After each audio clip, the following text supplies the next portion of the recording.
Hello everyone, in today's video I'll show you guys how you can log into your Snapchat on your iPhone. Well, it's quite easy, so all you have to do is simply open the application, and after doing that, here you'll get the login button right here, so simply tap on it. But if you have signed up your account with your Google or Apple ID, you can tap on the continue with Google or Apple.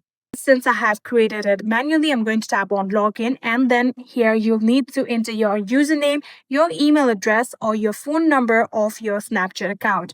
Just like this, here you can see I have already done that. Now you have to simply add down the password of your account. After entering your password, all you have to do is tap on login. But somehow, if you have forgotten your password, you can also tap on forgot your password just like this. And you'll need to choose how to reset your password via phone number or via email. If you chose either of those, you will get a code, and all you need to do is enter your code and reset your password.